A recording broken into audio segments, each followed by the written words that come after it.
Hi all, how are you? എല്ലാവരും സുഖമായിട്ടിരിക്കാമെന്ന് വിചാരിക്കുന്നു. നമ്മൾ പ്രാക്ടിക്കൽ വർക്കൊക്കെ ചെയ്തിട്ട് ഒരുപാട് ആയില്ലേ. അപ്പോൾ അതുകൊണ്ട് തന്നെ എല്ലാതും കംപ്ലീറ്റ് ആയിട്ടുണ്ടാവും എന്നാണ് എൻ്റെ ഒരു പ്രതീക്ഷ. ഇനി ആരെങ്കിലും കംപ്ലീറ്റ് ചെയ്തിട്ടില്ല എന്നുണ്ടെങ്കിൽ പെട്ടെന്ന് തന്നെ കംപ്ലീറ്റ് ആക്കുക. ഒന്ന് രണ്ട് പേരൊക്കെ എന്നെ കാണിക്കാനുണ്ട്, അവർ മറന്നു പോയതാണെങ്കിൽ പെട്ടെന്ന് തന്നെ കാണിക്കുക കേട്ടോ. അപ്പോൾ ഇനി നമ്മൾ ചെയ്യാൻ പോണത് സ്റ്റോറി ഇല്ലുസ്ട്രേഷൻ ഷീറ്റാണ്. അതിൽ എങ്ങനെയാണ് ചെയ്യേണ്ടതെന്നുള്ളതിൻ്റെ കുറച്ച് ഇൻസ്ട്രക്ഷൻസൊക്കെ ഇവിടെ കൊടുത്തിട്ടുണ്ട്. ജസ്റ്റ് ഒന്ന് വായിച്ച് നോക്കാം, എന്നിട്ട് ഡീറ്റെയിൽ ആയിട്ട് കാണിക്കാം കേട്ടോ എങ്ങനെയാണ് ചെയ്യേണ്ടതെന്നുള്ളത്. ചാർട്ട് പേപ്പർ, ഇല, ആപ്പിൾ ഇതിലേതെങ്കിലും ഒരു ഷേപ്പിൽ കട്ട് ചെയ്തെടുക്കുക. അതിൻ്റെ മെഷർമെൻ്റ് എന്ന് പറയുന്നത് 8 ഇഞ്ച് നീളവും 6 ഇഞ്ച് വീതിയും ആണ്. ഇനി ഇത് ഒരു കാർഡിൽ ഒരു ചിത്രം, മറുവശത്ത് അതുമായി ബന്ധപ്പെട്ട കഥാഭാഗം സ്കെച്ച് പെൻ ഉപയോഗിച്ച് എഴുതുക. ആദ്യത്തെ കാർഡും അവസാനത്തെ കാർഡും വാർണിഷ് പേപ്പർ കൊണ്ട് ഒട്ടിക്കുക. ഇങ്ങനെയൊക്കെ പറയുമ്പോൾ നിങ്ങളാകെ കൺഫ്യൂഷൻ അടിക്കുന്നുണ്ടാവും. ഞാൻ ഓരോന്നായിട്ട് എങ്ങനെയാണെന്നുള്ളത് വീഡിയോയിൽ കാണിക്കാം കേട്ടോ. പിന്നെ പറഞ്ഞിട്ടുള്ളത് രണ്ടാമത്തെ കാർഡിൽ കഥയുടെ പേരെഴുതുക. മൂന്നാമത്തെ കാർഡിൽ ചിത്രം ഒട്ടിച്ച് മറുവശത്ത് കഥ എഴുതുക. അതിനുശേഷം എല്ലാം കൂടി ഒരു ബുക്ക് പോലെ പിൻ കൊണ്ട് യോജിപ്പിക്കുക. പിന്നെ നാലാമത്തെ ഒരു പോയിന്റ് എന്ന് പറയുന്നത് ആദ്യം ഒരു ഇംഗ്ലീഷ് കഥയും പിന്നെ മലയാളം കഥയും എന്നീ രീതിയിലായിരിക്കണം ക്രമീകരിക്കേണ്ടത് എന്നുള്ളതാണ്. അപ്പോൾ ഇനി ഇതെങ്ങനെയാണ് ചെയ്തതിൻ്റെ ഒരു മോഡൽ വെച്ചിട്ട് ഞാൻ നിങ്ങളെ കാണിക്കാം കേട്ടോ. ഇതാണ് സ്റ്റോറി ഇല്ലുസ്ട്രേഷൻ ഷീറ്റ്. പക്ഷേ നമ്മുടെ സിലബസ് പ്രകാരം ഇങ്ങനെയുള്ള ഷേപ്പിലൊന്നും ഇപ്പോൾ കട്ട് ചെയ്തെടുക്കാൻ പറ്റില്ല. അതിൽ പറഞ്ഞിട്ടുണ്ട് ആപ്പിൾ അല്ലെങ്കിൽ ലീഫ്. ഇത് കുറച്ച് മുന്നേ ചെയ്തതായതുകൊണ്ട് തന്നെ അന്ന് ഏത് ഷേപ്പിലും കട്ട് ചെയ്തെടുക്കാമായിരുന്നു. അപ്പോൾ അതുകൊണ്ട് ഇപ്പോൾ സിലബസ് അനുസരിച്ച് ഒന്നുകിൽ ആപ്പിൾ അല്ലെങ്കിൽ ലീഫ്, ഇതിൻ്റെ ഏതെങ്കിലും ഒരു ഷേപ്പിലാണ് കട്ട് ചെയ്തെടുക്കേണ്ടത്. അപ്പോൾ ഈ ഒരു ഷേപ്പ് നിങ്ങൾ ഒഴിവാക്കുക. ആ ക്വസ്റ്റ്യനിൽ പറഞ്ഞ പോലെ തന്നെ നിങ്ങൾ ചെയ്യാം. അങ്ങനെ കുറച്ച് ഷീറ്റ് കട്ട് ചെയ്ത് വെക്കണം. അതിൻ്റെ അളവ് നമ്മളതിൽ പറഞ്ഞിട്ടുണ്ടല്ലോ, 8 ഇഞ്ച് നീളം 6 ഇഞ്ച് വീതി.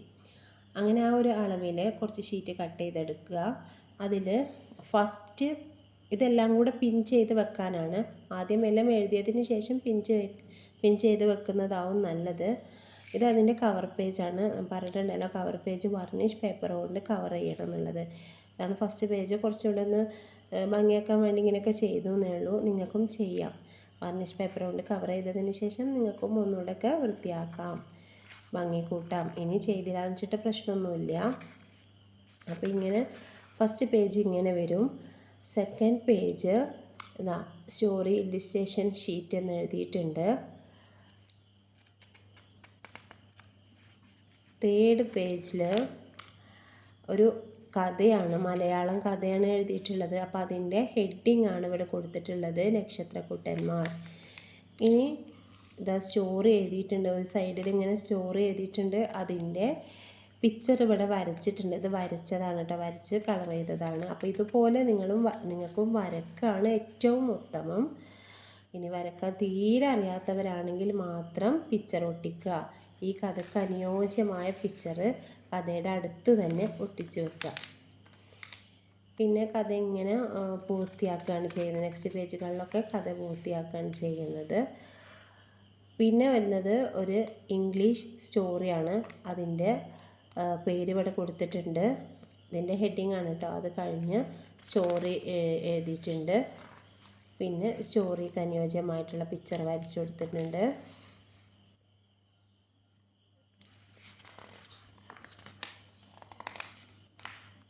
ഇത്രയേ ഉള്ളൂ. ഇതോട് കൂടിയിട്ട് ഒരു മലയാളം സ്റ്റോറി, ഒരു ഇംഗ്ലീഷ് സ്റ്റോറി, ഇത്രയേ ഉള്ളൂ.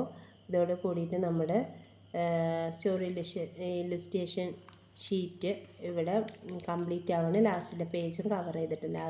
ലാസ്റ്റിലെയും ഫസ്റ്റിലെയും പേജ് കവർ ചെയ്തതിന് ശേഷമാണ് ഞാനിങ്ങനെ ഗമ്മ് വെച്ച് ഒട്ടിച്ചാണ് ചെയ്തിട്ടുള്ളത്. ഒട്ടിക്കണം എന്നില്ല, നിങ്ങൾക്ക് പിൻ ചെയ്താലും മതി. പിൻ ചെയ്താൽ മതി എന്നാണല്ലോ അതിൽ പറഞ്ഞിട്ടുള്ളത്. അപ്പോൾ നിങ്ങൾക്ക് സ്റ്റാപ്ലർ ഉപയോഗിക്കാം.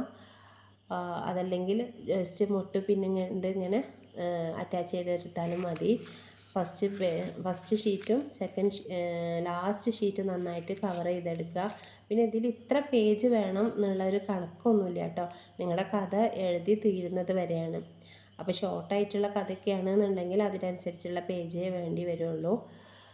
ഒരു ഇംഗ്ലീഷ് സ്റ്റോറി, അതുപോലെ തന്നെ ഒരു മലയാളം കഥ, ഇത് രണ്ടും എഴുതണം. ഇതിന് മാച്ചായിട്ടുള്ള പിക്ചർ വേണം, അതിന് ഹെഡിങ് വേണം. എത്രത്തോളം നിങ്ങളെക്കൊണ്ട് മനോഹരമാക്കാൻ പറ്റുമോ അത്രത്തോളം വൃത്തിയിൽ നിങ്ങൾ ചെയ്യുക. ഇപ്പോൾ ഈ ഒരു ഷീറ്റ് കണ്ടിട്ട് നിങ്ങൾക്ക് മനസ്സിലായിട്ടുണ്ടാവും എന്നാണ് എൻ്റെ ഒരു വിശ്വാസം. ഇനി ഇല്ല എന്നുണ്ടെങ്കിൽ നിങ്ങൾക്ക് ചോദിക്കാം കേട്ടോ.